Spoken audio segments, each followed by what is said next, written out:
Hai ladies, selamat pagi semuanya.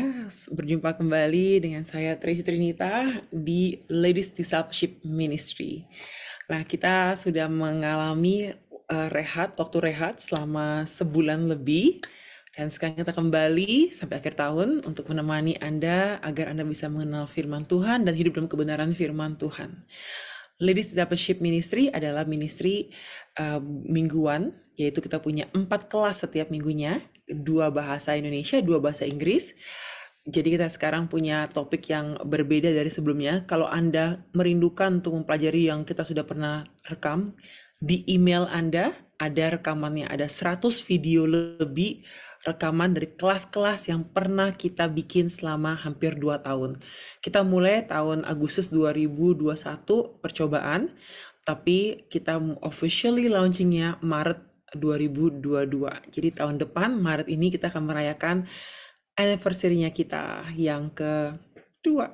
Oke, so thank you so much yang baru bergabung untuk pertama kali. Selamat datang. Semoga Anda merasa nyaman dengan pertemanan di sini dan juga untuk yang sudah lama menghadiri Ladimi, welcome home, welcome back. Semoga semua dalam sukacita berlimpah, dalam keadaan baik dan terus hidup dengan pengharapan kepada Tuhan yang sanggup memberikan lebih dari apa kita pikirkan dan bayangkan dan doakan. So, tanpa panjang lebar, izinkan saya buka dalam doa dan menjelaskan tema kita apa yang terjadi di Ladimi selama bulan ini. Oke, mari kita berdoa. Bapa di surga, Tuhan Yesus dan Roh Kudus, terima kasih. Terima kasih karena kebaikan Tuhan dalam hidup kami bisa menjadi anak-anak Tuhan yang diadopsi oleh karena pengorbanan Tuhan Yesus di kayu salib. Kami juga bersyukur Tuhan, walaupun kami semua mungkin belum dalam keadaan baik-baik saja. Mungkin beberapa dari kami sedang terluka karena kehilangan, karena kekecewaan, karena pengharapan kami belum terjadi Tuhan. Ataupun apapun bentuk-bentuk yang membuat kami merasa letih di hari Sabtu ini. Kami percaya Tuhan, kami datang kepada Tuhan dengan apa adanya kami. Tapi kami akan keluar dari Zoom meeting ini tidak sama lagi. Engkau akan menyegarkan jiwa kami, Engkau akan meneguhkan iman kami, Engkau juga yang akan membantu kami untuk bisa melihat kehidupan dari lensa surgawi. Kami berharap pada Engkau Tuhan untuk segala yang terjadi dalam langkah hidup kami, dan kami berserah kepada Engkau Tuhan untuk kehidupan kami, sekaligus kami berusaha yang terbaik memberikan bagi Tuhan. Tuhan, kiranya Engkau berbicara kepada kami pribadi lepas pribadi, biar pagi hari ini bukan hanya pertemuan digital yang kami lakukan, tapi Tuhan di tengah-tengah kami semua meneguhkan, menguatkan, dan menyegarkan jiwa dan pikiran kami. Terima kasih Tuhan, terpujilah Engkau, biarlah Engkau menjadi pusat dari segala yang kami pelajari hari ini, dan segala kemuliaan hanya untuk Tuhan Yesus Kristus yang kami sembah. Atas nama Bapa, Putra, dan Roh Kudus, kami ucap syukur dan berdoa. Amin. Oke, so ladies, kita di bulan ini kita punya 2 kelas yang baru, yaitu pertama kita punya Ladimi Book Club, di mana kita membaca. Kita tahu nggak kalau kata research ya, Indonesia itu nggak suka membaca. Jadi kita ingin sekali punya generasi yang suka membaca, karena firman Tuhan pun juga harus kita baca untuk bisa merenungkannya, bisa mendengar tentu saja, tapi membaca itu membantu kita untuk berpikir ulang apa yang kita lihat dan kita dengar, dan kita bisa bertumbuh lebih-lebih lagi. Jadi please bergabunglah dengan Vina. Vina punya kelas membaca buku secara interaktif. Fokusnya adalah buku yang judulnya Allah yang Maha Pemurah oleh Timothy Keller. Nah, buku itu Anda bisa dapatkan di banyak toko buku di Indonesia, tapi juga dibeli di online juga bisa. Jadi, kalaupun Anda belum bisa beli bukunya, ikut aja kelasnya, nggak apa-apa. Jadi Anda bisa semakin belajar bagaimana caranya kita membaca dan mendiskusikan sebuah buku. Jadi satu minggu cuma 2 bab, dan nanti kita baca dulu, setelah itu baru kita diskusikan di kelas berikutnya. Kelas Fruitful Ladies yang sekarang ini, yang Anda hadapi sekarang ini, adalah kelas di mana kita meneliti ulang buah-buah roh, dan setiap minggunya kita punya guest speaker, orang-orang yang bisa menginspirasi kita dalam hidup, bagaimana buah roh bisa diaplikasikan dalam keseharian kita, dan apa sih tantangan bagi orang yang percaya. Dan itu akan menjadi salah satu dari pembahasan di Ladimi Fruitful Ladies. Nah, saya berharap kita bukan cuma diberkati dengan Fruitful Ladies yang kita akan undang, tapi kita pun juga semua akan semakin menjadi wanita yang berbuah hidupnya. a fruitful ladies, bukan tukang buah, tapi berbuah hidupnya. Tukang buah juga boleh sih. Aku juga suka banget. Aku mimpi jadi tukang rujak kadang-kadang. Enak banget kan? Nah, mari kita bersama-sama akan bertumbuh, berbuah, dan menjadi berkat dimanapun kita berada. Jadi selama 9 minggu ke depan, ada 9 buah roh yang akan kita hidupi, yang kita pelajarin satu persatu. Dan kita berharap kita bisa hidup ini bukan cuma menerima, tapi diubahkan oleh Tuhan dan terlihat bagi dunia karya Tuhan dalam kehidupan kita. Banyak orang berpikir, kalau jadi orang Kristen pasti langsung berubah.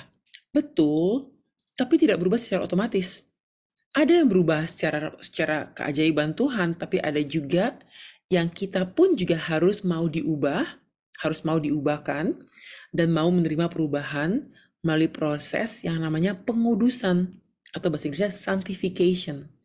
Pengudusan ini adalah proses pembebasan dari dosa, dan kita disucikan, dimampukan untuk hidup seperti anak Tuhan. Jadi pengudusan ini akan terus-menerus berlaku dalam hidup kita saat kita hidupnya dipimpin oleh Roh Kudus. Jadi pengudusan itu tidak satu kali event, tapi terus-menerus sampai kita benar-benar hidupnya kudus dalam Tuhan.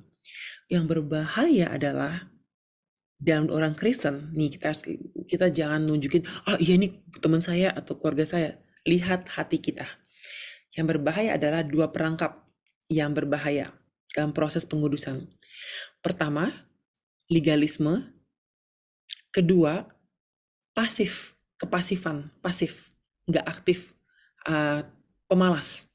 Nah, legalisme itu membuat kita berpikir bahwa kita harus berusaha untuk hidup benar, kita harus berusaha untuk nggak boleh gagal, dan kita harus berusaha untuk benar-benar, kalau nggak saya nanti akan menyesal. Oke, kita membebani diri kita dengan segala macam disiplin yang terlalu radikal, sampai kita merasa bahwa hanya dengan itu kita diselamatkan. Padahal itu kesalahan. Kita telah diselamatkan. Kita meresponinya dengan hidup benar, dengan hidup penuh disiplin. Maka itu kita dipanggil Ladies Discipleship Ministry. Kita didisiplinkan menjadi murid Yesus gitu. Jadi berbahayanya adalah kalau legalisme, orang bilang gini, saya akan melakukan ini biar Tuhan terima saya. Padahal enggak. Tuhan udah terima kita sebagai anak. Sebelum kita bikin apa-apa, Tuhan terima kita melalui pertobatan.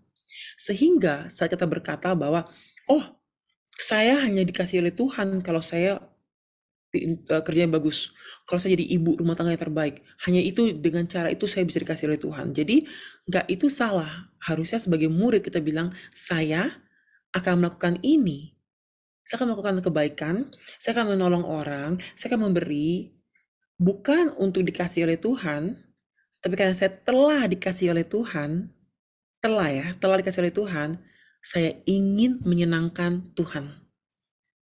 Jadi bukan saya harus lakukan ini biar Tuhan suka sama saya, biar saya dapat berkat dari Tuhan, biar saya hidupnya berkenan dalam Tuhan. Enggak. Karena kita telah berkenan, kita melakukan yang baik. Jadi beda loh. Kayak ini mungkin kalau bahasa sehari-hari kita sama suami kita ya, yang udah menikah. Saya akan berusaha untuk bikin rumahnya ini bagus biar suami saya sayang sama saya. Enggak. Suami Anda udah menikah dengan Anda, sayang sama Anda. Mungkin Anda menyenangkan dia sebagai ucapan terima kasih karena dia juga bekerja keras untuk membuat rumah ini bisa menjadi rumah yang nyaman. Tapi bukan dengan itu Anda mencintai dia, tapi karena dia telah begitu baik mengasihi Anda, Anda mengasihi dia juga gitu. Jadi bukan memancing berkat ya, tapi karena kita telah diberkati, kita memuliakan Tuhan dengan berkat tersebut. Nah, ini yang lawannya adalah apa? Lawannya adalah orang yang pasif. Orang yang pasif adalah begini, aduh saya nggak perlu berubah, Tuhan pasti akan ubahkan saya santai aja, ya jalani aja, nanti juga berubah kok. Nah, ini malas, bukan menerima, bukan penerimaan diri, ini pemalas namanya. Karena setiap kali kita melihat pertumbuhan, itu banyak faktor. Bertumbuh, ada benih yang ditabur, ada tanah, ada air, ada matahari, dan lain-lainnya. Dan Tuhanlah yang membuat itu bertumbuh, tapi semua faktornya sudah ada. Ada faktor-faktor yang lain. Nah, faktor lain itu yang kita telah diberikan oleh Tuhan, dan Tuhan yang akan membuat itu bertumbuh dalam hidup kita. Jadi contohnya faktor lain adalah mungkin kita bisa bilang bahwa oke, faktor lain adalah ada Alkitab nih, saya punya Alkitab untuk saya baca. Oh, saya punya waktu untuk saya set waktu untuk saat teduh. Saya menyembah Tuhan, saya mau hidup sebagai anak terang, saya mau kerja sebaik-baiknya. Itu adalah tanah, tumbuhan, air dan sebagainya. Tapi Tuhan yang akan membuat itu bertumbuh dalam hidup kita. Jadi Roh Kudus tidak akan memaksakan kita, tapi kita meresponi Roh Kudus sehingga kita pasti akan diubahkan. Nah, kenapa kita perlu berubah? Karena kita diselamatkan bukan karena iman ya, karena iman kata Tim Keller. Bukan karena buah roh, tetapi kita tidak diselamatkan oleh iman yang tidak berbuah. Kita diselamatkan oleh iman yang berbuah. Percaya, tapi terlihat dari hidup kita yang diubahkan oleh Tuhan. Jadi kalau kita ngomongnya percaya, tapi hidup kita nggak berubah, berarti mungkin kita itu pasif, tidak meresponi panggilan Roh Kudus. Gitu. Jadi sebagai fokus pada 9 minggu ke depan, kita mau berbicara kepada tentang ayat yang Paulus katakan di Galatia 5 ayat yang ke-22. Tetapi buah roh ialah kasih, sukacita, damai sejahtera, kesabaran, kemurahan, kebaikan, kesetiaan, kelemah lembutan, dan penguasaan diri. Nah, hari ini fokus kita adalah kepada roh, buah roh yaitu kasih. Kasih. Nah, kalau dunia pasti Anda penasaran tentang kasih itu apa sih? Banyak alternatif kata kasih ya di dunia ini ya. Banyak orang punya pengertian akan kasih itu berbeda-beda.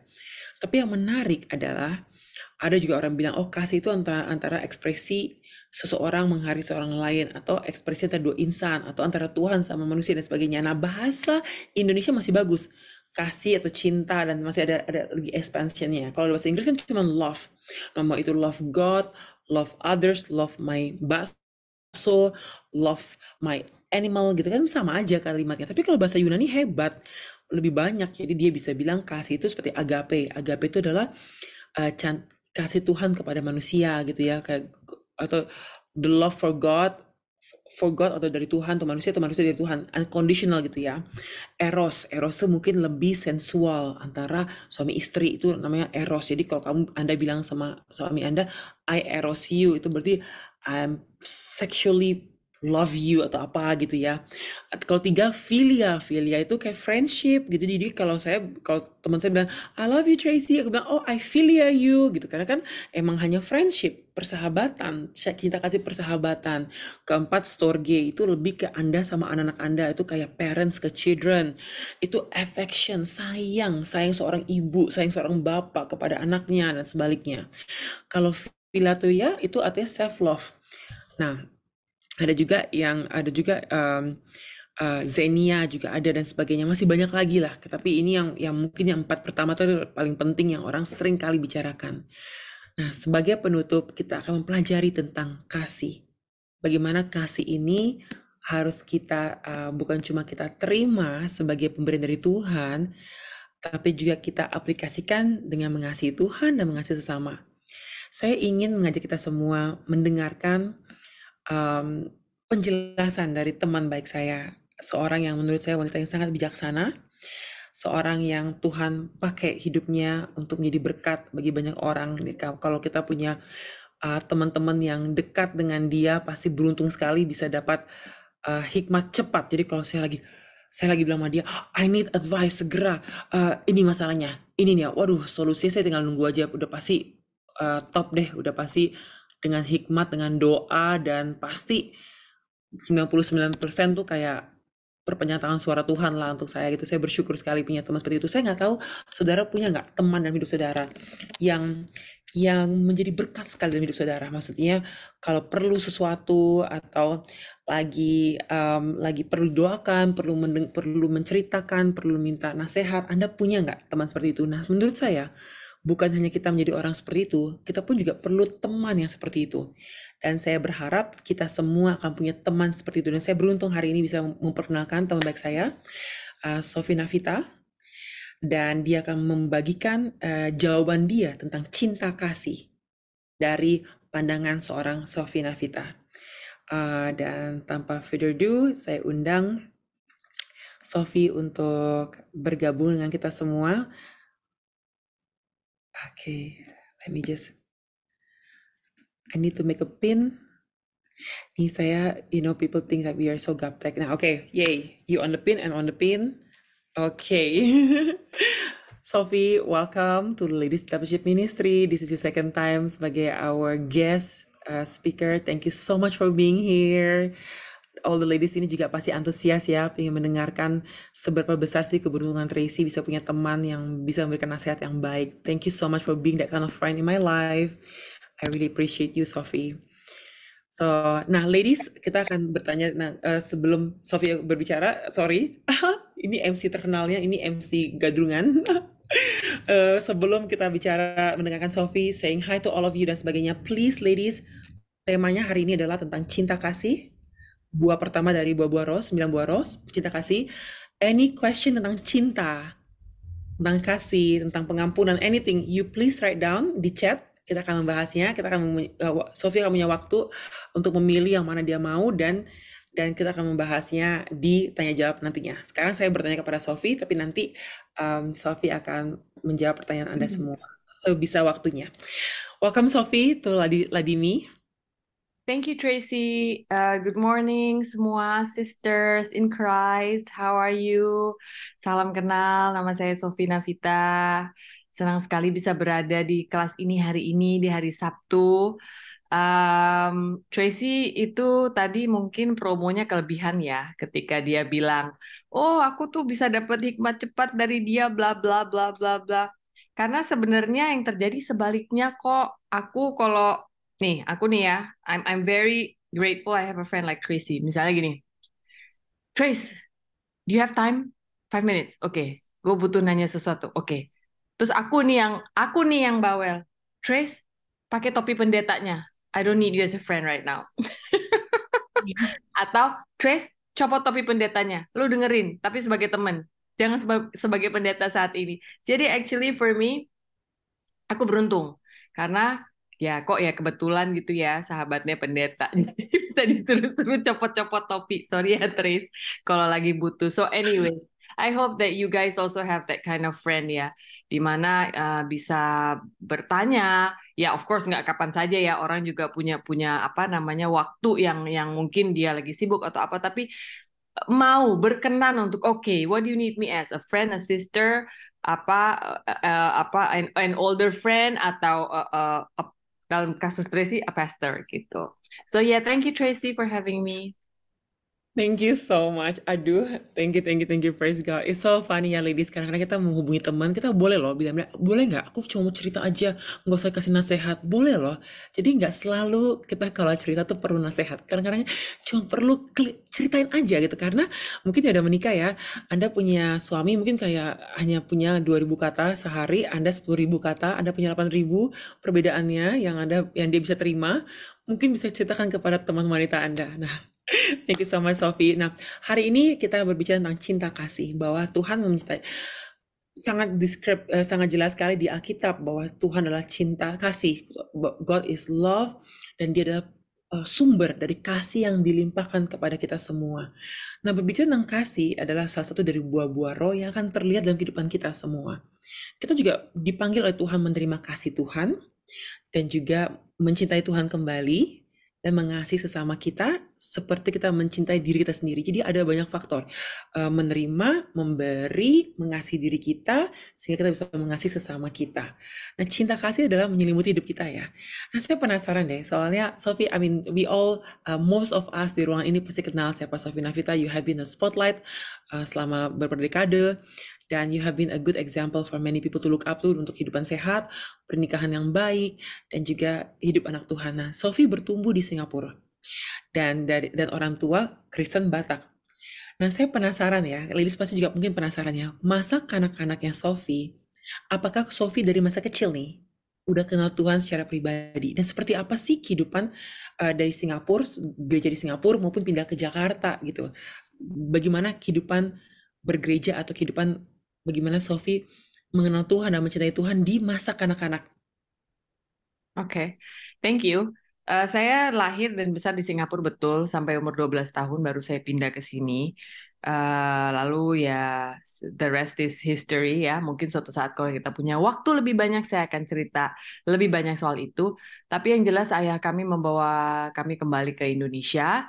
Waktu kecil di Singapura itu kami gereja aku ingat waktu kecil tuh kami sempat gereja di Presbyterian Church satu, lalu sempat pindah ke Lutheran. Nah, ini tidak mau membicarakan denominasi gereja bagaimana-bagaimana, karena saya sangat yakin gereja tempat kita ditanam oleh Tuhan itu memang sesuai dengan musim kita pada saat itu gitu ya. Bila kita tidak merasa damai sejahtera atau bagaimanapun juga, saya rasa yang bisa menjawab itu hanya Tuhan. Kita perlu betul-betul mencari wajahnya dan betul-betul bertanya, why am I in this church, dan sampai kapan saya boleh ada di sini, atau memang Tuhan mau tanam saya di sini gitu. Jadi that's another topic. Tapi kembali lagi, kedua gereja ini kan Presbyterian sama Lutheran ini memiliki sifat yang cukup apa ya, struktural gitulah ya. Kalau bahasa gampangnya bukan mengatakan mereka di mana-mana, tapi seperti ya lebih ke arah kaku untuk anak kecil, untuk anak ABG gitu. Jadi bisa dikatakan saya hanya anak yang lahir langsung tahu kalau keluarganya Kristen, setiap ngomongin apa-apa Yesus, Yesus, Yesus. Saya dibaptis dari masih bayi, but I don't think I experienced Christ. I watched my family experience Christ. Saya lihat opung saya pada saat itu yang sudah divonis kanker dan hidupnya tinggal 6 bulan lagi, tapi dia hidup sampai 80 sekian, hampir 90 gitu ya. Itu saya lihat gitu. Tapi ternyata there's an importance, I think, of mengalami keajaiban itu sendiri. Not just menonton keajaibannya opung, menonton keajaibannya mama, lihat yang terjadi pada ya tante saya atau siapa gitu, atau ada pemulihan waktu itu, ada kasus tante saya apa namanya kabur dari rumah karena opung saya tidak menyetujui dia menikah dengan pria pilihannya pada saat itu, lalu terjadi pemulihannya itu 8 tahun kemudian. Itu semua saya lihat, tapi itu kan bisa dikatakan miracle-nya, ya saya berbahagia sih, tapi miracle-nya orang lain gitu loh. So maybe, just maybe in my heart pada saat itu, si anak kecil ini, karena saya sangat percaya kita itu, our very fiber yang sangat halus itu adalah roh. Tahu ya, tubuh itu terdiri dari tubuh, jiwa, dan roh. Tubuh, ya, ini rambut lurus, kebetulan saya lurus rambutnya, apa namanya, kulitnya agak tan, matanya sedikit sipit gitu. Jiwa, apa yang kita masukkan ke dalam pikiran kita. So be careful what you read, be careful what kind of music you hear, be careful what kind of movies you choose to watch, and friends you want to be friends with, karena kadang-kadang apa yang keluar dari mulutnya mereka juga bisa mempengaruhi cara kita berpikir gitu ya. Tapi roh ini loh, roh ini menurut saya yang paling jarang dikasih makan, karena ya namanya anak kecil ya. Read your Bible, pray every day. Siapa anak kecil yang mau melakukan itu? Kalau bukan eh, dijadikan satu rutin. Nah, ketika dijadikan satu rutinitas oleh keluarga saya kan bosen gitu. Kayak, setiap orang akan mengalami itu. Nah, bila Anda pun sedang mengalami itu di hidup Anda sekarang, udah baca Alkitab tiap hari, udah apa aktif di gereja, tapi apa ya, I'm still missing that one thing. Nah, berarti menurut saya ini waktunya mencari wajah Tuhan, mencari hati Tuhan lebih dalam lagi. He has a message for you, dan hanya Dia yang bisa menyampaikannya. Tapi abis itu peka, peka. Siapa tahu, oh ada di ayat ini saya pernah baca, atau oh di sermon pendeta ini, oh ternyata kakak ipar saya pernah ngomong begini. You can pick up wisdom dimanapun juga. So as a child, to answer your question, saya lahir Kristen, saya lakukan kehidupan orang Kristen seperti biasa, setiap hari Minggu harus ke gereja, ikut kur, ikut ini, nggak itu. Tapi experience miracle itu lucu ya, kayak bangsa Israel. Itu baru terjadi di umur 40, which was 8 years ago. Yang betul-betul boom banget ya. Ini dia ternyata kasih Bapa. Ternyata ini saya harus tunggu 40 tahun untuk ini. Apakah karena Tuhan tidak bisa tembus pikiran saya? Tidak. Tapi lebih ke karena saya memegang teguh kekerasan hati saya yang sulit untuk dilembutkan. Tapi sulit saya percaya, namun saya sekarang percaya, Tuhan kok mau ya nunggu 40 tahun? Saya ini siapa? Why would you wait for so long? Tapi dia tunggu. So if he wait that long for me, he will wait that long or maybe even longer for you. Wow. Wow, I really love what you said Sof tadi awalnya bahwa kita tuh harus mengalami Tuhan. Jangan cuma melihat kebaikan Tuhan di hidup keluarga kita, orang tua kita, tapi kita harus mengalami Tuhan. I like yang you said about melihat sama mengalami itu beda. Melihat ya kita pasti sering melihat kebaikan Tuhan. Mengalami secara pribadi itu membawa perubahan yang besar gitu. Dan I also appreciate loh Sof, kamu bilang bahwa gereja itu ada musimnya. Jadi mungkin kita juga jangan terpaku bahwa aduh nggak enak harus setia kepada Tuhan Yesus. Tapi kan gereja adalah kita, bait Allah yang berjalan berkumpul bersama-sama, mempelajari tentang Tuhan dan menyembah Tuhan bersama-sama. Jadi kalau memang kita udah nggak merasa bertumbuh di gereja kita, ini saya sebagai pendeta berani ngomong gini, cari tempat di mana kita bisa bertumbuh. Karena jangan sampai tubuh kita di gereja, pikiran kita di mana-mana. Please remember this. Kalau tidak bertumbuh di gereja Anda boleh mungkin paginya tetap di gereja Anda karena keluarga besar, sorenya cari gereja lain yang di mana Anda bisa makan nutrisi yang membawa Anda bisa mengalami Tuhan, mencintai Tuhan lebih-lebih lagi. Jangan sampai kalian hanya karena nggak enak sama keluarga atau nggak enak sama orang, kalian tidak bertumbuh. Sophie tadi powerful bilang bahwa ada musim tertentu dalam gereja, di mana akan pindah gereja dan sebagainya. So, menunggu 40 tahun ya, jadi kayak bangsa Mesir ya, 40 tahun, oke. So, sebelum kamu kenal Bapa di surga ya, maksudnya kan kita orang Kristen, aku juga gereja masih kecil, tapi nggak mengalami Tuhan juga sama gitu. Pertobatan tuh terjadi setelah baru menyadari bahwa I need God gitu ya. Tapi gini, perbedaannya Sofia, sebelum kamu mengalami Tuhan, apa arti kasih atau cinta kasih? Dan setelah kamu mengalami Tuhan, apa yang berubah dari makna cinta kasih Tuhan atas hidupmu? Jadi, before and after, what do you understand love differently? I understood that buat saya ya pribadi. Aduh Trace, aku kalau ditanyain soal ini, tapi ini karena depan sisters ya, jadi if I start to cry, tolong jangan berpikir, oh kok dia masih sedih sih, katanya udah mengalami Tuhan. Bukan, saya begitu terharu akan Tuhan, saya ini siapa sih kok sampai Tuhan sabar banget mau nungguin saya gitu loh. Emang purpose saya tuh sebesar apa sih? Banyak orang di luar sana yang lebih talented dari saya, lebih bisa dari saya, lebih mampu, hatinya lebih enak lagi dilembutin daripada saya. But why? Why you wait for me gitu ya? Saya selalu mengatakan gini, apa sih yang paling kena buat saya adalah love itu adalah forgiving. I was not a forgiving person before this. Never. Jadi ini kebetulan lagi ada pertanyaan juga sambil saya lihat di sini ada yang bilang kejadian apa yang membuat Sophie mengalami Tuhan di usia 40. Jangan dibuka sekarang. Kalau pernah baca buku saya Hati yang Gembira Adalah Obat, itu saya sempat bercerita sedikit di situ.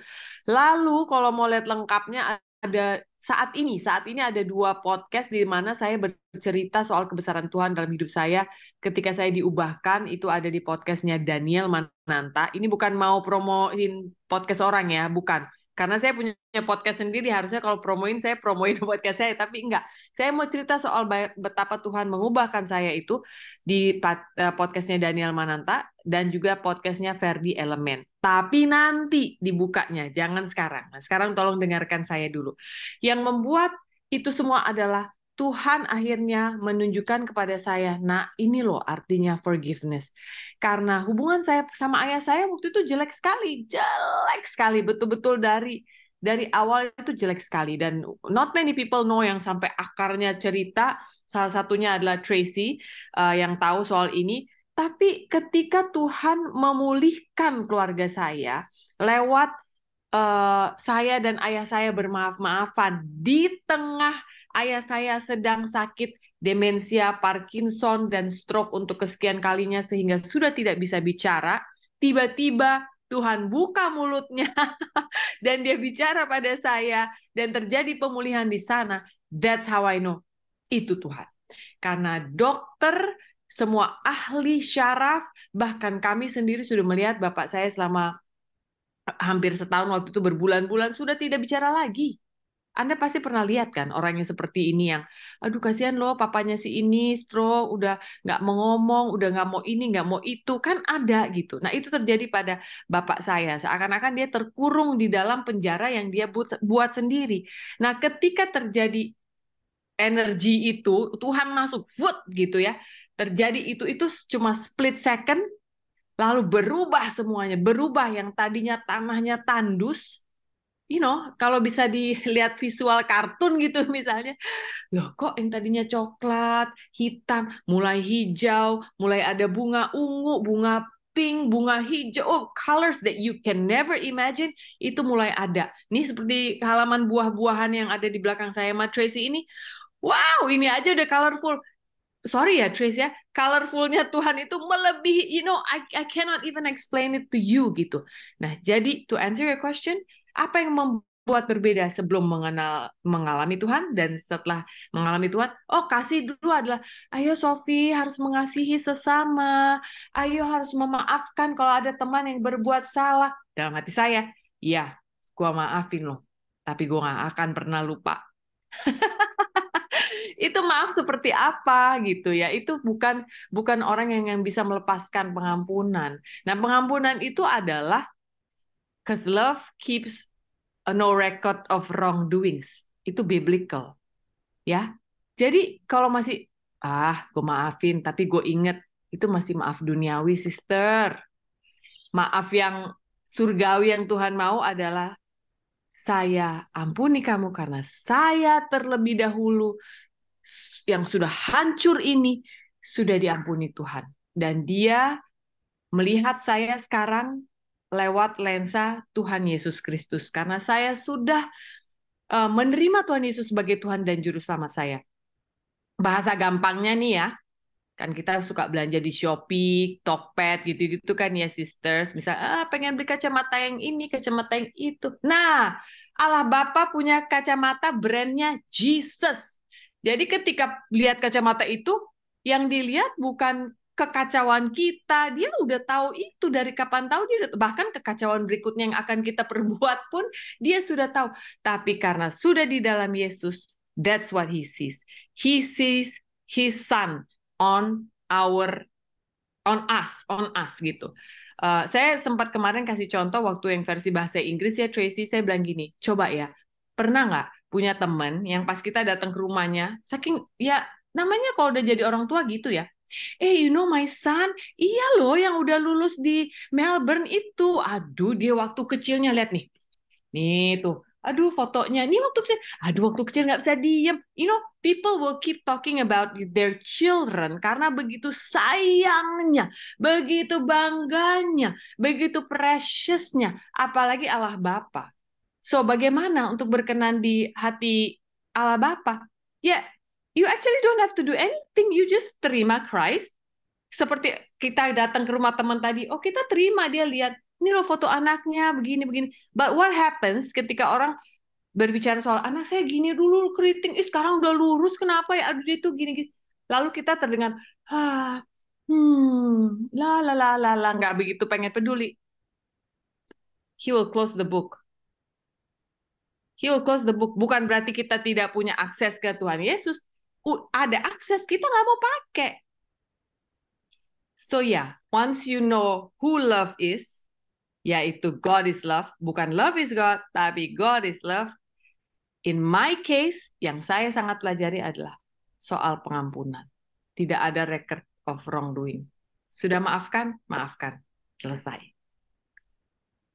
Wow, that's very powerful ya. Maksudnya kita love have no keep record of wrong. Jadi cinta kasih yang sejati tidak akan menyimpan list kesalahan orang lain, tapi mengampuni dan mengasihi mereka karena telah menerima dari Bapa di surga ya. I like how you highlight maaf duniawi sama maaf surgawi itu beda. Maaf duniawi itu long list. ulang lagi tuh, kamu dulu kayak gini, kamu dulu kayak gitu gitu. Itu dulu padahal ya. Tapi maaf surgawi itu kita sejauh timur sampai barat telah dibuang dosa kita. Kita diberikan hati yang baru, hidup yang baru, dan untuk melangkah dengan pengharapan yang baru. Tapi yang menarik lagi ya Sofia, when you brought up Father, kan kita harus mengenal Bapa Surgawi sumber dari segala kasih. Tapi seringkali kita tuh semua, hampir semua ladies tempat ini ya, kalau bukan bapak kita, mungkin suami kita. Kalau bukan suami kita, mungkin saudara kita yang cowok ya, brothersnya kita ya. Kita tuh masih struggling kadang-kadang mengerti apa sih susahnya apa sih susahnya suami, apa sih susahnya adik, kak, mas, gitu, atau adik. Tentang bagaimana sih sebenarnya pria dalam hidup kita yang harusnya melindungi, mengasihi, dan sebagainya. Dan it's very interesting karena banyak orang nggak bisa melihat Bapa di surga. Karena Bapa dunia mereka membuat mereka kecewa. Sampai mereka membandingkan kalau Bapa dunia mereka tuh Bapa di surga tuh akan seperti Bapa dunia mereka. Padahal itu salah. Padahal harusnya Bapa dunia kita mungkin gak sempurna, tapi Bapa surga kita adalah Bapa yang sempurna. Sumber dari segala yang kita perlukan. Jadi kalau kita kecewa dengan Bapa dunia kita, pandanglah Bapa surga kita gitu. Nah, Sof, when it comes to love ya, dengan kita mengasihi ya, mungkin lebih spesifiknya lagi gitu bahwa your story dengan your dad it's so closingnya tuh beautiful banget, indah sekali closing. Sebelum almarhum pergi, ada rekonsiliasi yang keajaiban Tuhan intervene. Tadi baru kamu cerita. Banyak di tempat ini wanita-wanita yang masih terluka dengan bapak mereka dan suami mereka. Mereka nggak bisa mendapatkan cinta kasih Tuhan Bapa di surga karena mereka terhalang dengan kemarahan akan Bapa dunia mereka ataupun suami mereka yang mengecewakan, yang tidak melindungi, yang tidak mencerminkan kasih Bapa dalam kehidupan mereka. Gimana ya caranya Sofia untuk kita yang pernah kecewa dengan cinta kasih bisa berdamai, bisa mengalami maaf surgawi kepada Bapa kita di dunia maupun suami kita maupun saudara pria kita yang menyakiti kita. Kalau sana bisa sharing dikit Sof, apa yang kita bisa, gimana caranya kita bisa mengasihi mereka. Mungkin, nah ini sekarang aku lagi bahasa duniawi dulu ya. Karena kita semua di sini masih flash.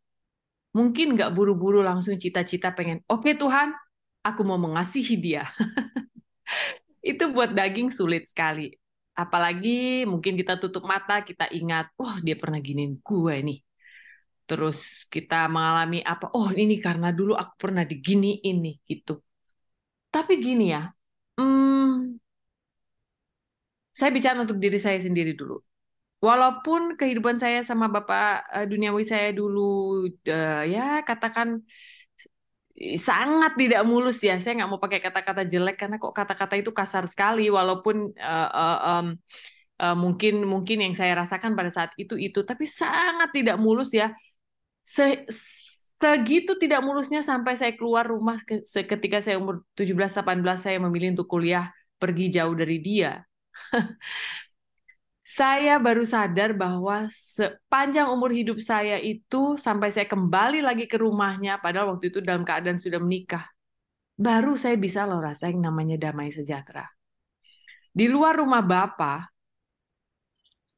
ini bukan bicara Bapak saya duniawi ya.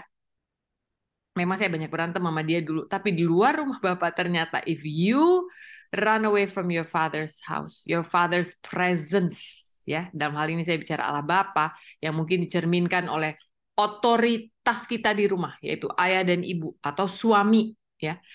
If you run away, if you go away, especially rumah Bapak lah ya, banyak hal privilege yang kamu miss.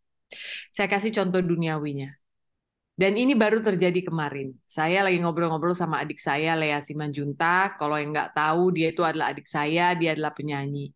Dia tuh sempat nanya gini loh sama saya, Kak, what happened to you? Kenapa? Dan ini baru kemarin dia tanya. Dulu kan kalau kita tiap ikut lomba nyanyi, juara satunya lu, juaranya duanya gue. Can you believe it? Seorang Lea Simanjuntak loh, ya, yang suaranya dahsyat itu. Iya, dulu tuh juara satunya saya, juara dua Lea. Sampai saya mikirnya mungkin jurinya budek kali. Tapi kan itu nggak mungkin terjadi berkali-kali ya kalau misalnya memang jurinya budek gitu. Bukan saya mau bilang suara saya lebih bagus dari dia, oh jauh suara saya. Tapi ternyata ketika saya keluar dari rumah Bapak, dalam arti waktu itu rumah orang tua saya dan saya pilih jalan saya sendiri, saya tidak mengikuti jalan Tuhan gitu ya. Saya tidak mau bersabar menanggung dalam kesesakan pada saat itu. Yang terjadi adalah saya kehilangan begitu banyak privilege. Dan saya baru sadar itu kemarin. Saya kehilangan piano kami di rumah, saya nggak bisa main sama adik-adik saya, sehingga waktu saya bernyanyi bersama mereka juga berkurang, padahal setiap hari kami bernyanyi bersama. And then I stopped singing altogether because I was just so angry. Di dalam sini tuh sedih, marah itu aja setiap hari itu. Sampai nggak bisa lagi berekspresi. Oh ini bahaya sekali. Kalau kata anak sekarang mental health nih. Nah itu saya mental health udah kena mental udah beberapa tahun nggak tahu gitu ya. Kalau zaman dulu udah musim healing mungkin saya udah bolak-balik Bali udah tiap hari kali ya. Tapi kan nggak mungkin ya waktu itu saya masih SMP SMA. Jadi keluar dari kasih Bapa hanya karena kita marah pada hal-hal yang kita pikir mencerminkan kasih Bapa terhadap kita. Hati-hati ya. Be careful what you believe. Saya marah. Kalau emang Tuhan ada, kenapa dulu orang tua saya begini? Kenapa saya begini? Bla bla bla bla bla bla bla bla bla. Just because kita punya orang tua yang pada saat itu memilih untuk melakukan beberapa hal yang bertindak menyakiti hati kita, tidak berarti itu mencerminkan kasih Allah Bapa kepada kita.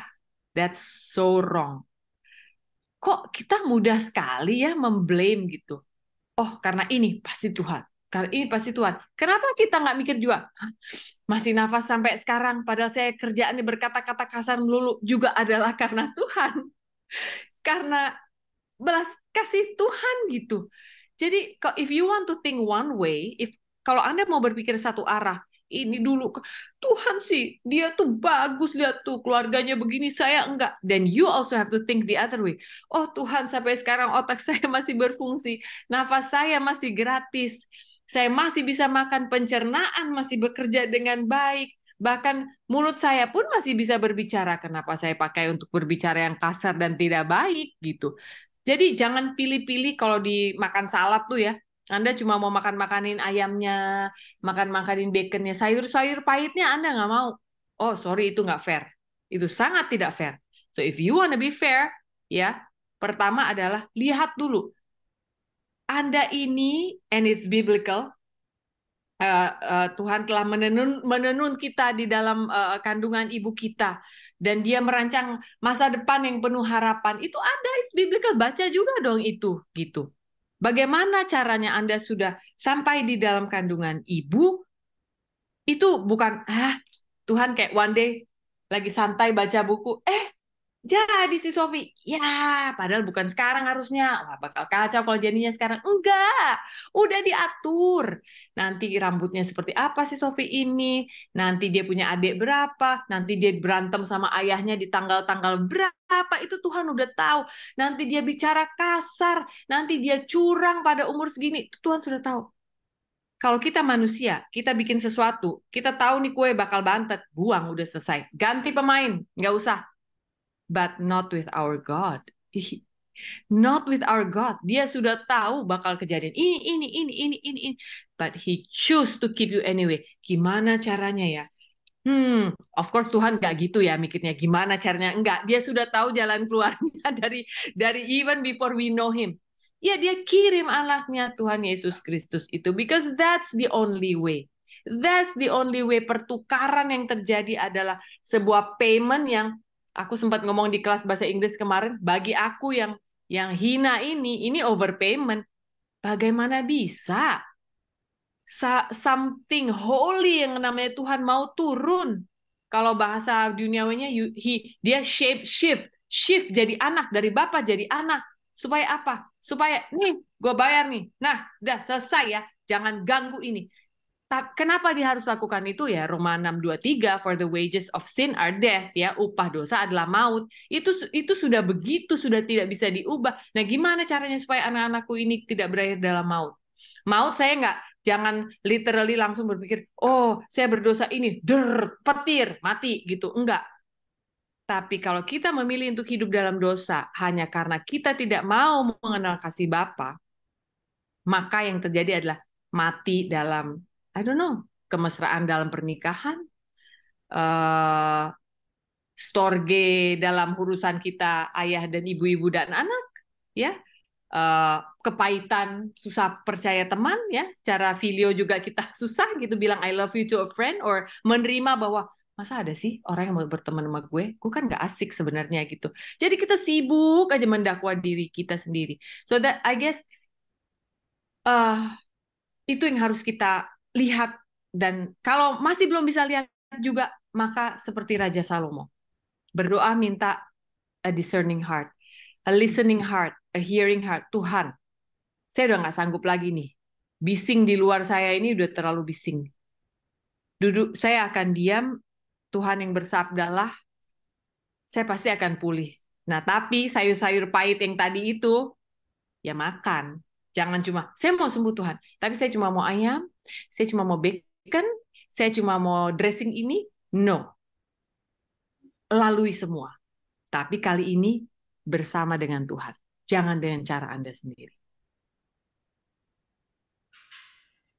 Wow, thank you so much, Sof. Saya yakin penuh bahwa di tempat ini ada mungkin yang kepahitan dengan orang tua kita, kepahitan sama suami Suami. kita, sama Tuhan. Saya juga pernah mengalami kepahitan sama Tuhan.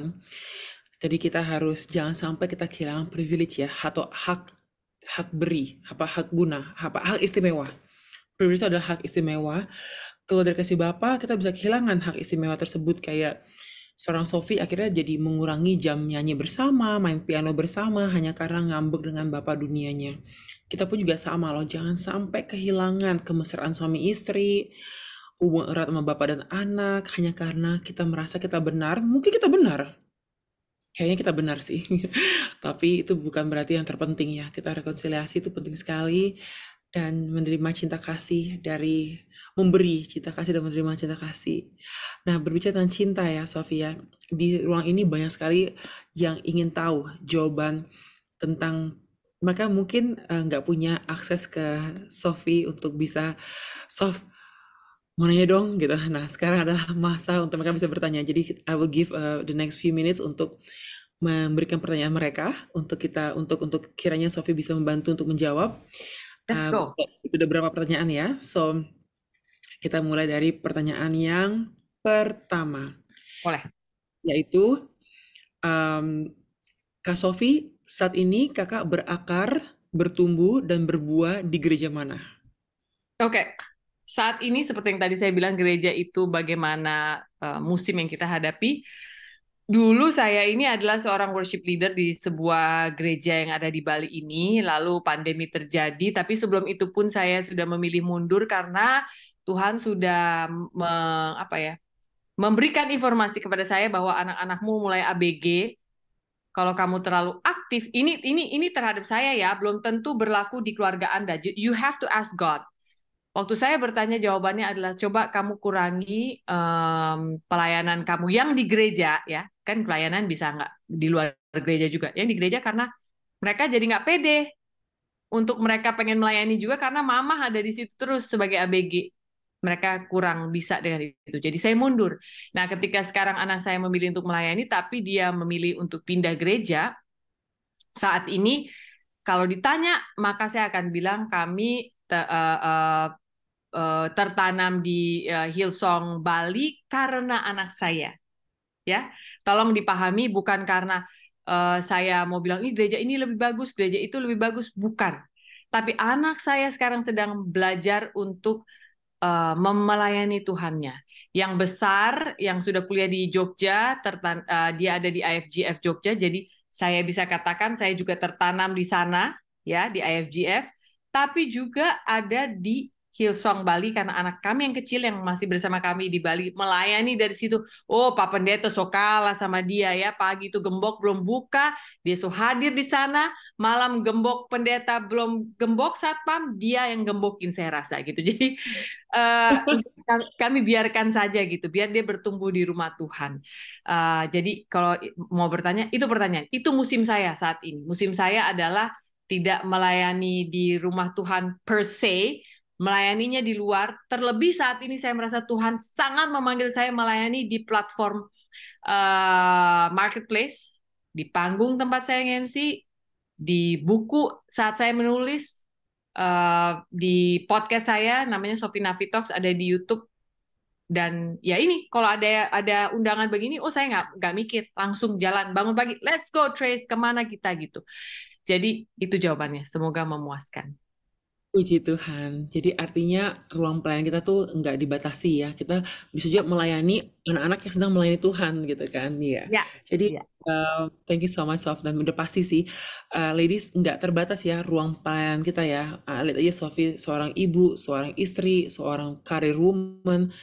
Tapi juga tetap menggunakan apa depannya dia untuk kemuliaan Tuhan melalui buku, melalui podcast Sofi Novitax, maupun juga di backstage juga saya ingat betul teman-teman saya juga cerita, wah udah Sofi udah kayak pendeta, suka memberikan kisah kebaikan Tuhan dan menguatkan orang bersama, memulai dengan doa dan sebagainya. Jadi ladies nggak terbatas ya ruang pelayanan kita. Jadi kalau Anda, aduh saya bikin pelayanan, tidak harus di mimbar.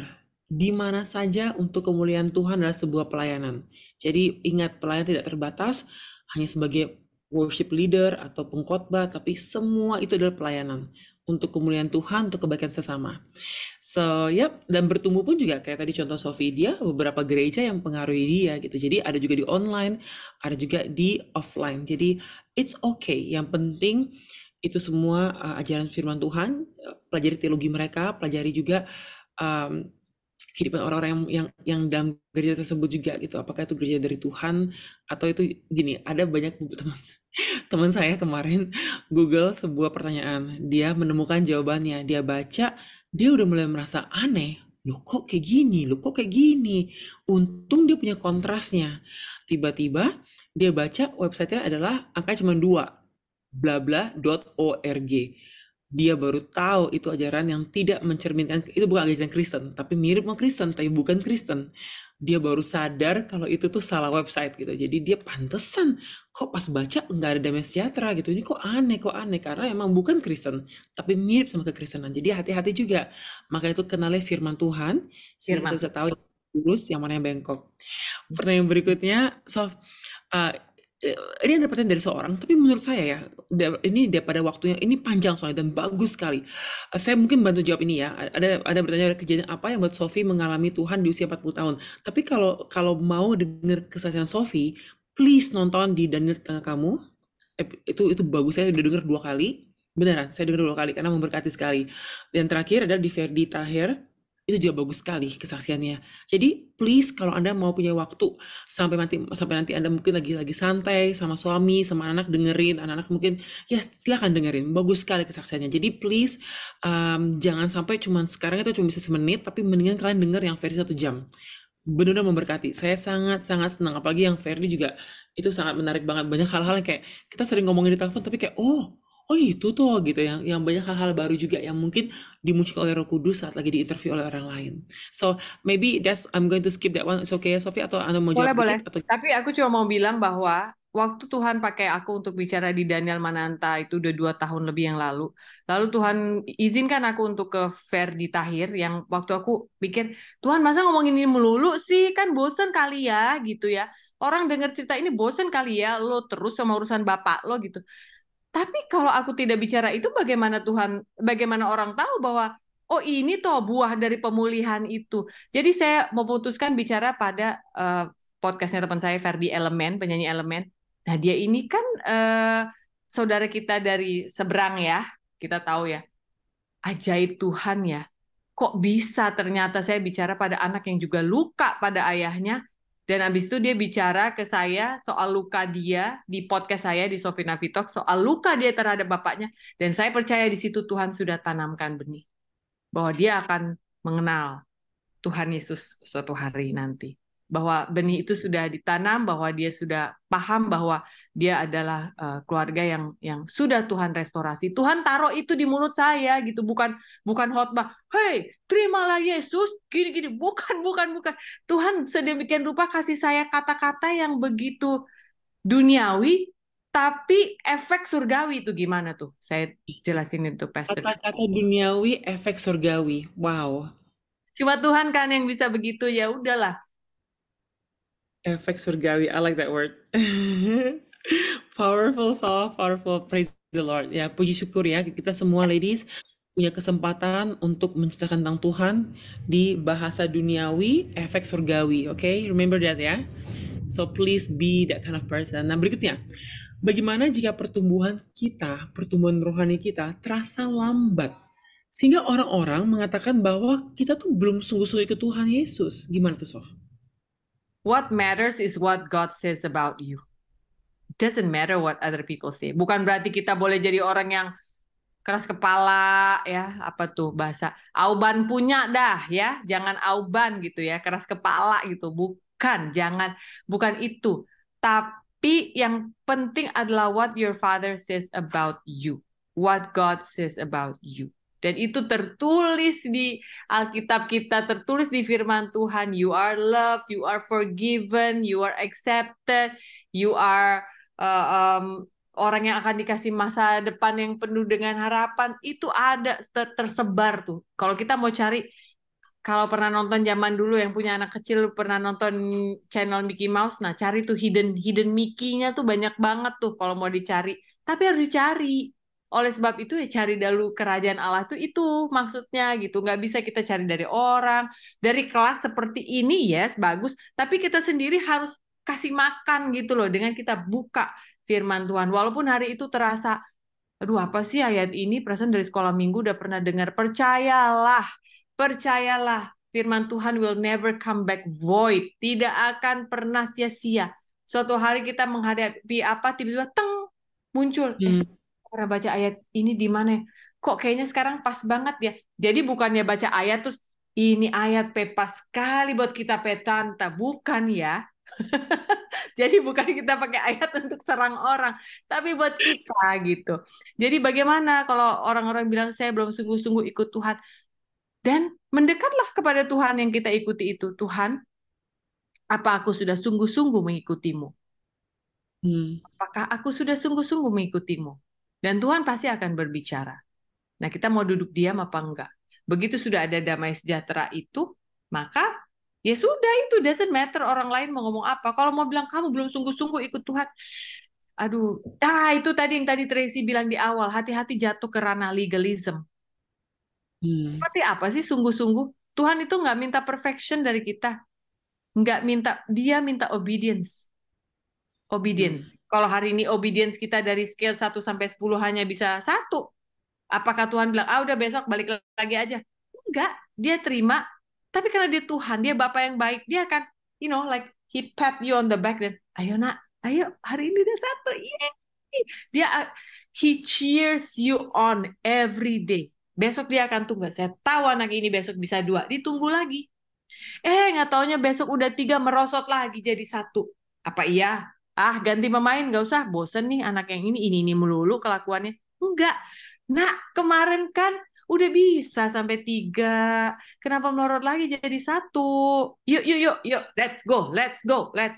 Sudah, kamu sudah repent? Oke, let's go. Nah, yang penting harus ada pertobatan itu dulu. Repent itu. Repent itu nggak melulu, oh Tuhan Allah Bapa, ampuni saya karena saya begini-begini. Nggak melulu itu ya. Betul itu, yes. Datang, akui dosamu, akui kesalahanmu, tapi repent dalam arti kita bisa ditransformasi dari dalam keluar. Karena apa? Karena itulah yang Tuhan lakukan terhadap hati-hati yang ada di dunia ini. That's what he came here to do. Tuhan datang untuk membangkitkan, bukan membuat, oh kamu nakal biar kamu jadi baik ya, oh kamu jahat biar kamu jadi baik ya. No, I believe the purpose is bigger. Tuhan datang untuk menjadikan orang yang sudah mati hidup kembali. Powerful. Powerful Jesus Sof. Christ. Iya. In Jesus Christ. Iya, aku suka banget loh yang kamu bilang tentang obedience, menurut ya, menurut kepada apa yang jadi ajaran Kristus dan rasa aman ya, Sof ya. Kita tuh dicintai tuh bukan karena perbuatan baik kita. Jadi kayak I think orang boleh punya opini apa-apa tentang kita. Contohnya, people have been saying tentang kita juga ya, Sof. Kalau kita mau dengerin suara dunia ya, Sof ya, pasti orang mikir kita tuh kurang religius ya, kurang rohani. Kita masih cekikikan, masih kayak masih kehidupan kita tuh Pergi ke tempat-tempat duniawi. betul, masih iya. Tapi kita tuh tahu kekudusan tuh apa gitu. Karena jangan salah loh, orang bisa pura-pura kudus tapi hidupnya benar-benar hancur. Atau ada orang sangat rileks, tapi dia sungguh-sungguh menjaga kekudusan hidupnya dia. Jadi kita nggak bisa menggunakan kacamata duniawi kita untuk menilai orang. Tuhan tahu isi hati orang, Tuhan tahu rancangan Tuhan yang indah bagi dia. Dan kita pribadi adalah menjaga apa yang Tuhan telah berikan kepada kita semua ya, Sofia. Um, I really appreciate what you just shared gitu. Maksudnya kayak it's really important for us to remember Tuhan tuh akan cheering us untuk semakin membaik dan kalaupun suatu hari kita terjatuh sedikit ya, kayak tadi Sofi bilang nggak akan ditinggalkan kok. Dia akan bangkit kita kembali untuk bisa hidup dalam Tuhan lebih-lebih lagi. So jangan sampai perjalanan rohani kita membandingkan dengan orang lain. Do not. Semua orang mulainya beda-beda. Startnya beda-beda, nggak ada garis sama mulainya. Jadi please don't feel bad, tapi juga jangan terlalu malas. Ketika kan saya bilang legalisme bahaya kan, tapi juga kita juga jangan sampai pasif ya. So do your part. Tuhan lakukan bagian Tuhan, kamu lakukan bagian kamu. Sof, ada pertanyaan lagi nih. Ini Boleh. I know your mother-in-law itu baiknya minta ampun ya. Ibunya Pongki, I heard so many amazing. Ya, ini saya jarang ya bicara sama orang ya, dimana seorang itu bisa bilang bahwa, aduh my mother-in-law tuh baik banget Trace. My mother-in-law tuh jago bahasa, ngurus anak, ngurus cucu. It's like she's so kind, and I'm like, Sof, this is so amazing gitu. Gila Pongki kalau dengar betapa Sophie love the mom so much. I love the mom-in-law and her mom as well. It's such a beautiful testimony itu. Tapi nggak semua seberuntung Sophie ya. Kita tahu ada banyak kisah di mana ibu mertua itu bisa udah kayak ibu tiri yang jahat banget gitu ya. So please, Sof, gimana sih kalau orang lain yang mengalami frustasi dengan ibu mertuanya mereka? Gimana bisa mengampuni ibu mertua atau saudara mertua, pokoknya orang yang bukan keturunan kita, yang kita mungkin menikah dan sebagainya gitu. Itu gimana caranya untuk bisa mengampuni mereka dan mengasihi mereka? Saya sangat senang ya melakukan pendekatan apapun terhadap masalah-masalah yang Tuhan izinkan dalam hidup saya itu dengan dua cara. Satu secara rohani tentunya ya, saya tanya kepada Roh Kudus, saya dekatkan diri, saya bilang Tuhan, saya lagi mengalami ini, how do I see it gitu. Saya selalu bertanya gini, saya nggak suka sama orang itu Tuhan. Tapi kan itu ciptaan Tuhan ya. Ajar saya melihat apa yang Tuhan lihat dan bukan apa yang saya lihat. Itu sih kalau saya. Karena kalau saya lihat, bawel, nyinyir, setiap kali gue datang, judes, apa sih maunya orang ini? Secara rohani yang saya minta adalah, Tuhan ajar saya melihat apa yang saya tidak bisa lihat. Tuhan lihat apa sih dalam diri dia? Kok dia ini masih ada sampai sekarang untuk menyakiti hati saya? Itu pertama, itu approach rohaninya. Lalu saya pakai approach logika, karena Tuhan juga memberikan kita otak. Bila tidak ada ibu mertua Anda, tidak ada suami Anda, toh. True. Pabriknya. Cucu-cucu Anda, anak-anak Anda tidak ada, toh. Gitu. Ya, itu sih kalau mau gampang and short, ya tentunya nggak bisa. Karena ini bukan kelas konseling kan, kita nggak bisa panjang ya. Tapi saya harap dengan dua poin itu bisa membantu. Jujur saya kepahitan, bagus udah ada pengakuan bahwa Anda kepahitan. Berarti bawalah itu kepada Tuhan. Tuhan, saya kepahitan. Maka di situ pun sudah terjadi repentance sebenarnya. Sudah terjadi pertobatan. Anda sudah di James bahasa Indonesianya apa ya? James 5. Yakobus Ya, 5. betul. Di Yakobus 5 kan? Jadi sudah terjadi pertobatan di situ menurut saya. Anda sudah berbicara dengan kita nih, cerita sama sesama nih. Ada pastornya di sini juga apa namanya sebagai pemimpin umat gitu ya. Nah, tinggal sekarang Anda bawa kepada Tuhan. Jadi sudah akui, lalu akui lagi ke Tuhan, saya kepahitan, jujur Tuhan, gimana ya Tuhan? Nah, jangan hanya harap Tuhan untuk, saya harap Tuhan, tapi Anda tidak lakukan tadi seperti yang Pastor Tracy bilang, tidak legalism, tapi jangan juga malas gitu. Tapi yang kita lakukan adalah yaitu tadi approach saya dua itu. Rohani tanya apa yang Tuhan lihat yang saya tidak lihat, karena I'm sorry, I don't see what you see. For me, this woman is terrible gitu ya, horrible. Ajar saya, buka mata saya, apa yang saya nggak lihat. Ya, habis itu yang logika. Tidak ada mama mertua, tidak ada suami Anda, toh. That's very good, that's very good. Ada juga yang bertanya nih, Sof, ada drama keluarga ya, di mana ada tantenya suaminya pinjam uang. Janjinya kalau anaknya udah sembuh mau balikin, anaknya udah sembuh tapi nggak mau dibalikin. Terus kalau lagi ditagih marah-marah gitu ya. Minta cicilannya aja kalau emang nggak bisa bayar langsung jebret semuanya, cicil juga nggak apa-apa. Yang penting ada itikat baik gitu ya istilahnya ya. Tapi ini udah marah, udah ya, ini kejadian banyak ya. Ini bukan cuma tante lah siapa, tapi orang sering loh. Saya tuh sering banget dengerin dari kisah orang ya. Kalau orang minjemin uang ke orang, Ya. pas lagi minjem tuh kayak, waduh sedih banget ceritanya, aduh saya janji deh, percaya deh, saya pasti balikin. Wah dramanya banget-banget ya. Hmm. Tapi giliran ditagih, udah udah lewat waktunya, janji kan bulan depan deh pasti saya akan balikin karena saya ada terima gaji ini. Pas udah memang momentum untuk nagihnya tuh kita tuh kayak si jahat gitu. Nah, menurut Sofi ya, ini saya punya prinsip ya Sof ya, bahwa saya tuh kalau minjemin uang orang, itu uang yang kalau hilang ya udahlah gitu. Tapi saya Tangguh. bilang gitu. Jadi saya nggak akan ngasih gede-gede banget, enggak. Kecuali kalau saya percaya banget ya. Tapi uang yang kalau orang itu, ya pokoknya kalau sampai hilang nggak sakit hati, tapi nggak akan kedua kalinya minjemin gitu ya istilahnya.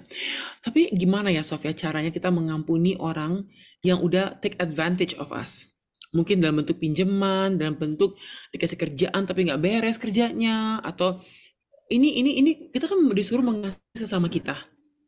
Gimana boleh nggak? Gimana caranya mengasihi sesama kita tanpa walaupun mereka menyakiti kita gitu. Itu gimana ya, Sof? Reconciliation-nya gimana caranya kita bisa bisa mengampuni Oke. mereka Ya. saat mereka menyakiti kita dan kita harusnya mengasihi mereka. Ya, ini dalam skop hutang finansial ya. Pertama, saya setuju dengan Tracy tadi. Ini bukan untuk mengajari. Kalau ada yang mau minjem duit sama saya, biasanya saya nggak kasih. Saya mendingan saya berdoa Tuhan seberapa yang saya ikhlas atau apa perlu dibantu, apa saya bisa bantu dengan cara lain, baru saya lakukan. Itu pertama. Dan kalaupun diberi uang ya sudah, yang saya kalau dia nggak bayar pun ya sudah gitu. Jadi saya udah relakan. Tapi besok-besok udah tahu kalau orang ini bukan berarti memaafkan lalu tidak melupakan ya. Melupakan, tapi saya sudah tahu orang ini soal uang nggak bisa dipegang gitu aja. Daripada menjadi pertikaian di kemudian hari, kan lebih baik kita jangan masuk ke ranah itu. Itu pertama. Tapi kan ini sudah kejadian. Udah gitu ini tante pula.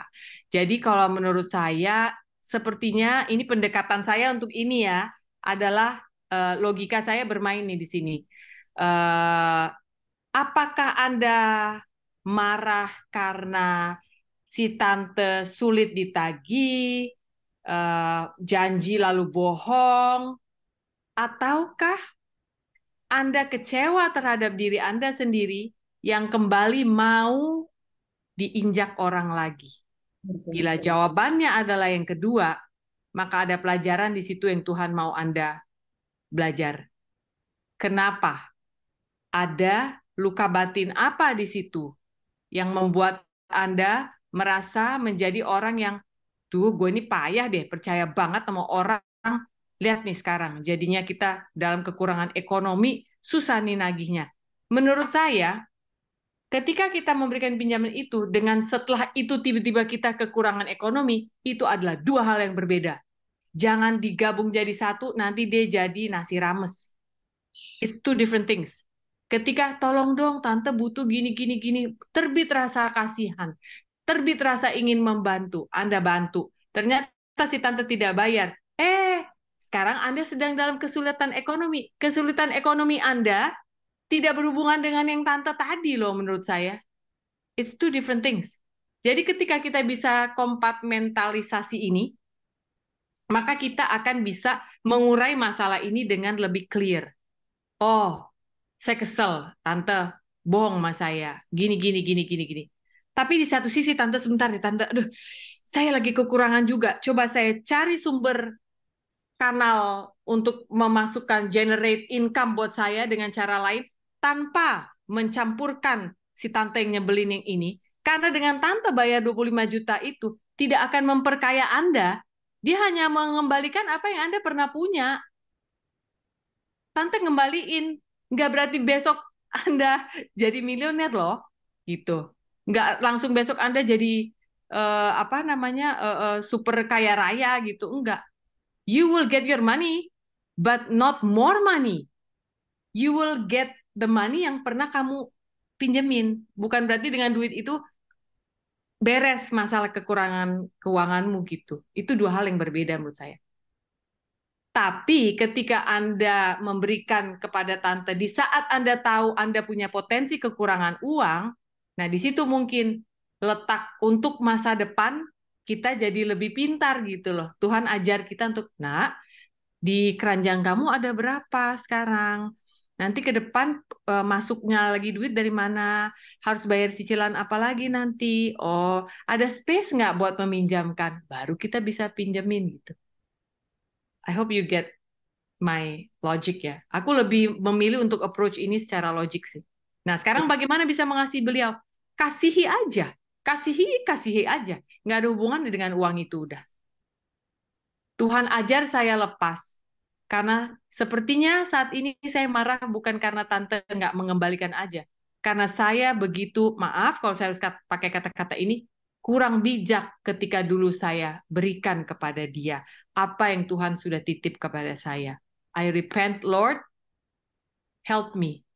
Buka kembali pintu di mana saya bisa generate income sehingga saya tidak berkekurangan dan buka hati saya agar saya bisa mengampuni beliau dan lembutkan hatinya Tuhan bila engkau berkenan biarlah dikembalikan uang itu di waktu yang Tuhan telah tentukan. Yep, yep. Wow, very wise, Sof. Very wise. Ladies, kita jangan sampai ya, kita tuh berantem, kita tuh seringkali untuk dengan tiga hal ya. Pertama adalah masalah relationship, komunikasi, relationship dan sebagainya. Yang kedua adalah masalah finansial gitu.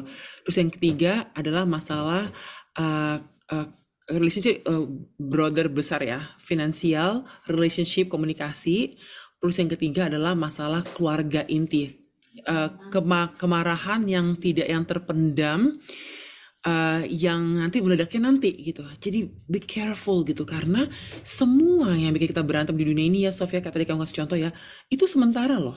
Uang hanya sementara, barang sementara, rumah sementara, tanah cuma sementara, itu nggak ada nilainya, itu nggak ada kekekalan, itu hanya kita akan tinggalkan di dunia. Jadi jangan sampai yang sementara menghancurkan Yang hal yang eternal. eternal gitu. Jadi jangan sampai kita tuh dirusak oleh kemarahan hanya karena sampah-sampah dunia ini aja. Itu sampah, kita akan tinggalkan itu semua gitu. Jadi remember relationship, kedamaian, rekonsiliasi, restorasi itu lebih penting daripada hanya barang-barang ini semua.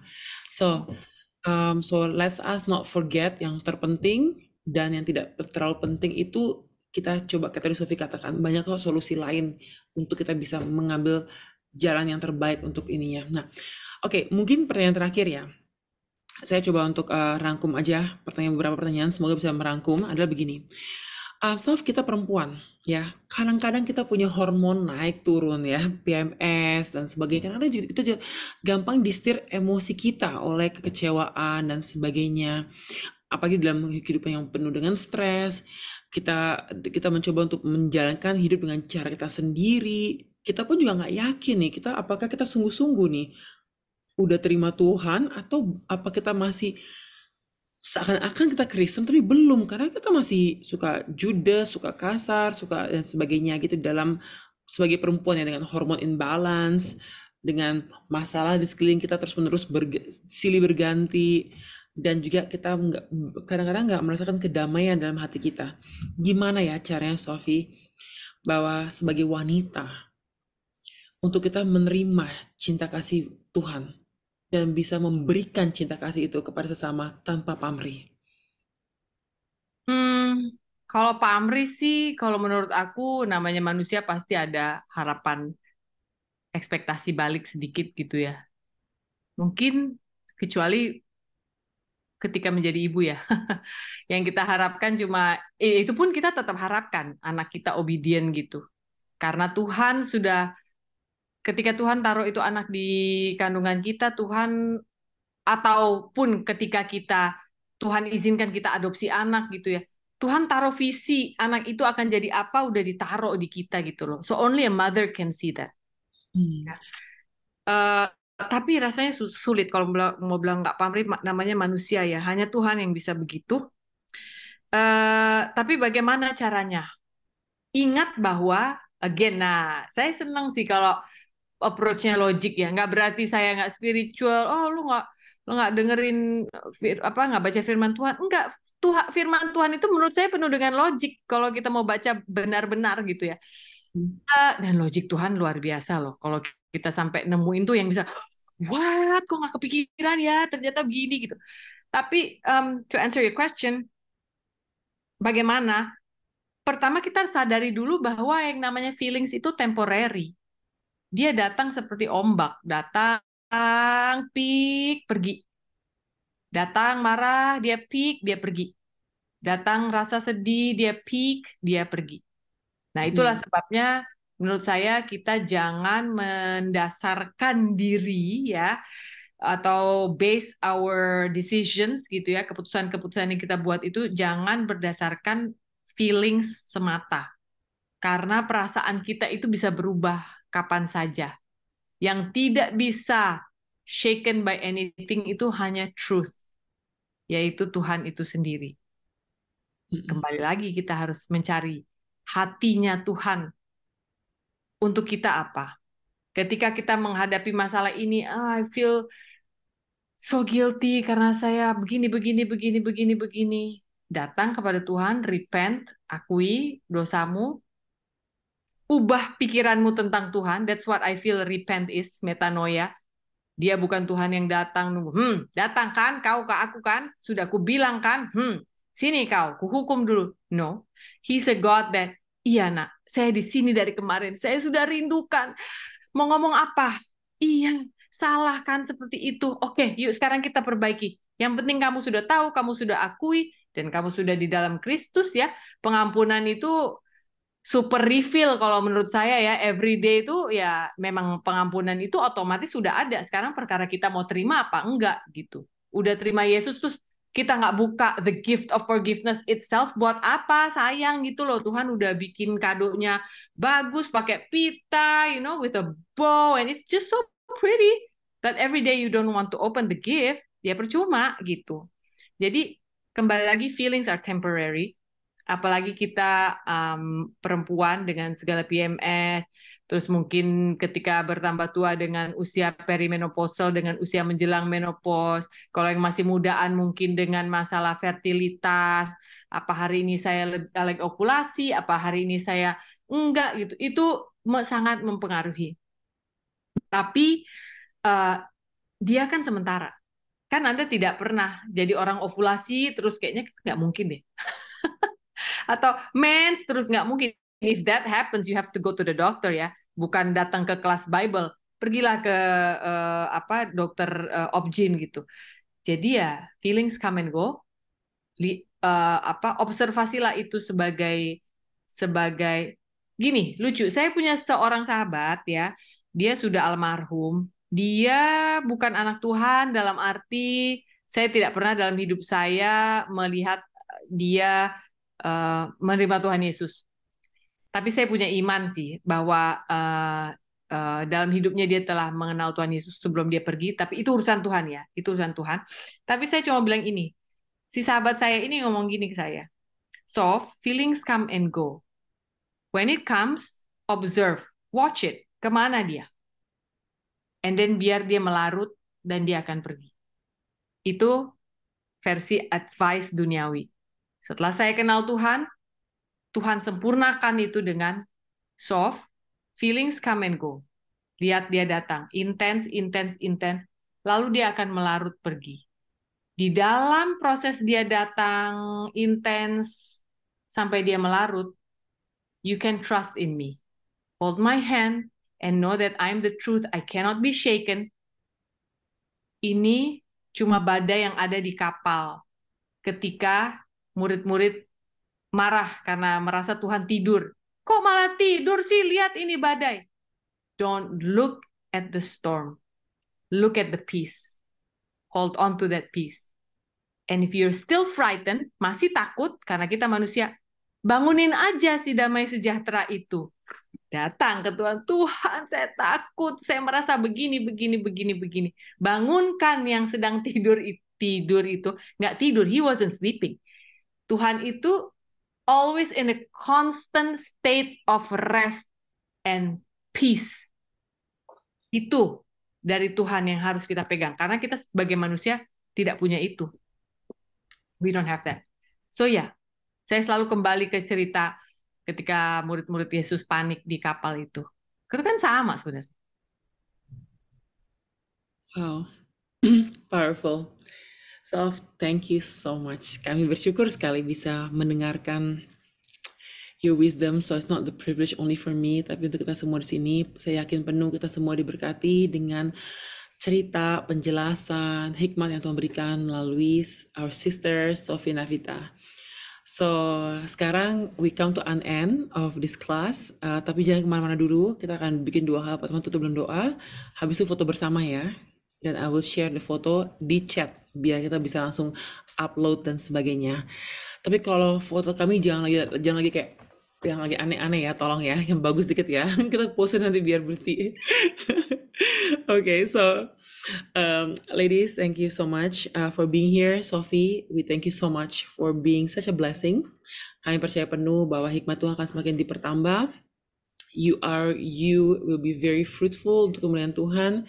Banyak mata akan melihat engkau seperti Alkitab terbuka. Karena pengaruhnya Sophie bukan cuma di dunia Kristen, tapi di Indonesia dan also di luar juga. Jadi kami bersyukur untuk bagaimana Tuhan akan menggunakan kehidupan Sophie lebih-lebih lagi, dan kami juga mau juga Tuhan pakai hidup kami semua di tempat ini ya, dimanapun kita berada, kasih Tuhan tidak terbatas, Tuhan sanggup dan Tuhan bisa memakai kita semua untuk menjadi perpanjangan tangan, kemuliaan Tuhan dan hikmat dari surga itu berharga. Jadi semakin kita dekat kepada Tuhan, semakin hidup dalam Tuhan, melihat dari kacamata Tuhan, kata Sophie tadi kan, kita akan bisa bisa selaras dengan kehendak Tuhan dalam kehidupan kita. So please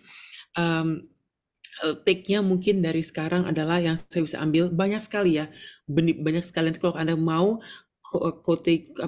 bikin kutipannya di Insta Story biar orang bisa diberkati juga. Tapi Sophie mengajarkan kepada kita banyak hal hari ini, tapi yang ingin saya highlight adalah melihat dan mengalami itu beda. Kedua, jangan sampai kehilangan hak istimewa sebagai anak Tuhan ya. Jangan sampai, please jangan sampai. Dan jangan sampai kita keluar dari kasih Bapa. Jangan sampai, please.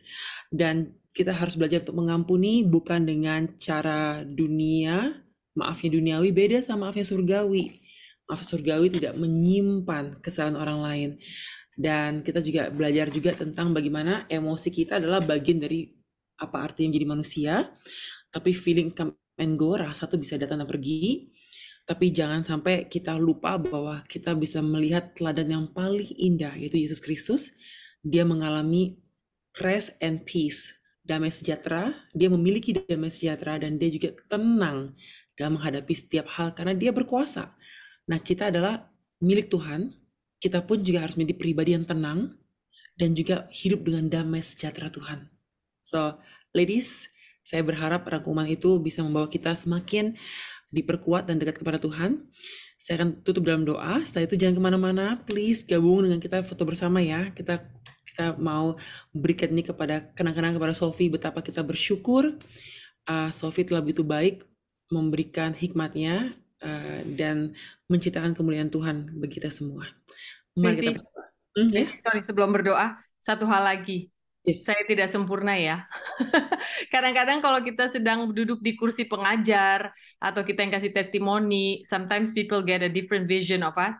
Tapi tolong saya sama seperti Anda. Badai-badai hidup yang saya hadapi mungkin dengan varian berbeda, tapi sama saja.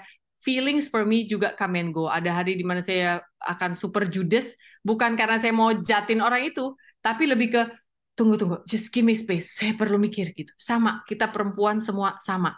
Jadi ketika ada perempuan lain bersikap begitu kepada kita suatu hari ya maklumi aja. Aku juga pernah gitu. Coba deh, maybe I should give her some more love. Maybe just a hug or a smile, atau kalau nggak kenal kita doain dari jauh. Itu tuh pengaruhnya luar biasa. Betul, betul. Dan betul sekali, saya setuju. Saya berharap kita semua sebagai orang Kristen jangan pura-pura jadi orang Kristen ya. Please, be real. Be real, be in Christ. Jadi jadilah yang sebenarnya kita, tapi yang diperbarui terus oleh roh Tuhan. Jadi jangan menyerah, tapi juga jangan uh, pura-pura. Hanya Jangan biar pura-pura. kelihatan seperti kita suci dan kita berbuah. Enggak. Buah itu nggak perlu dipaksakan. Tanah yang subur, kita di-trimming oleh Tuhan, sakitnya minta ampun, pasti buahnya lebat ya. Asal kita menempel kepada akar Kristus, kita pasti akan berbuah lebat. Okay, so let me pray for all of us. Bapa di surga, Tuhan Yesus dan Roh Kudus, terima kasih Tuhan tidak menyerah untuk mengasihi kami. Kami telah menerima kasih yang berlimpah, kasih yang penuh kebaikan, kasih yang terlampau indah melebihi dari apa yang dunia bisa berikan, karena Engkaulah sumber kasih tersebut. Engkau adalah kasih yang tercurah oleh Bapa di surga bagi kami semua, sehingga kami pun yang tidak punya figur Bapa yang sempurna di dunia, punya figur Bapa yang sempurna di surga. Kami pun juga Tuhan mengalami pengorbanan Tuhan Yesus yang melegakan kami, bahwa keselamatan kami bukan karena hebat gagah kami, bukan karena perbuatan baik kami, tapi karena Tuhan yang menyelamatkan kami, sehingga pasti kami akan berbuat baik. Pasti kami akan diubahkan oleh darah Kristus, oleh bilur-bilur Yesus. Kami disembuhkan, disempurnakan, disucikan, dan bisa menjadi perpanjangan tangan Tuhan di dunia ini. Kami pun tidak sendiri Tuhan. Engkau mengirim Roh Kudus untuk membuat kami bisa bertumbuh di tanah yang sehat, di komunitas yang baik, di gereja yang sungguh-sungguh membawa kebaikan bagi kehidupan rohani kami. Kami pun juga bertumbuh Tuhan dalam kebenaran firman-Mu, melalui Alkitab, melalui pendengaran, pengajaran Alkitab. Kami pun juga akan bertumbuh dalam Engkau Tuhan, karena Tuhanlah yang memberikan kami hikmat melalui pertemanan, ataupun apa yang Roh Kudus curahkan dalam hati pikiran kami semua. Kami yakin penuh Tuhan, tidak satu pribadi pun yang mendengarkan firman ini, mendengarkan kesaksian ini, mendengarkan kebaikan Tuhan pada hari ini, yang tidak akan bertumbuh. Kami semua akan bertumbuh dan berbuah karena kebaikan Tuhan, karena kasih karunia Tuhan. Terima kasih Tuhan, izinkan kami semua Tuhan mengalami pemulihan dengan suami kami, dengan keluarga kami, bapak kami, ibu kami, saudara besar kami Tuhan, anak-anak kami Tuhan. In the name of Jesus, pemulihan terjadi di Ladini. Kami akan menjadi bukan hanya pendengar ataupun orang yang telah Tuhan ubahkan, tapi kami pun juga menceritakan kepada dunia akan pengharapan yang Tuhan berikan bagi kami semua. Berkati kami semua, ladies tempat ini Tuhan, tak terkecuali. Berkati kami secara relasi dengan suami kami, dengan keluarga kami, dengan anak-anak kami, dengan seluruh teman kerja kami, teman sekolah kami. Berkati finansial kami Tuhan, berkati kesehatan kami Tuhan, berkati Tuhan pelayanan kami Tuhan, berkati pekerjaan, semua kesehatan kami Tuhan, kehidupan kami Tuhan, berkati Tuhan. Agar damai sejahtera Tuhan menyertai kami selalu, agar kami tetap tenang dalam Tuhan.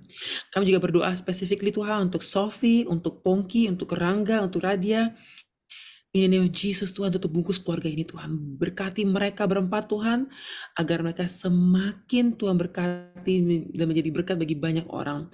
Kami juga berdoa untuk keluarga Barata, untuk keluarga Simanjutak, dimanapun mereka berada Tuhan. Biarlah keluarga ini menjadi keluarga yang menjadi teladan bagi keluarga-keluarga lain Tuhan. Terima kasih Engkau melindungi, memberkati, memberikan hikmat, dan biarlah Tuhan dipermuliakan melalui dua keluarga besar ini.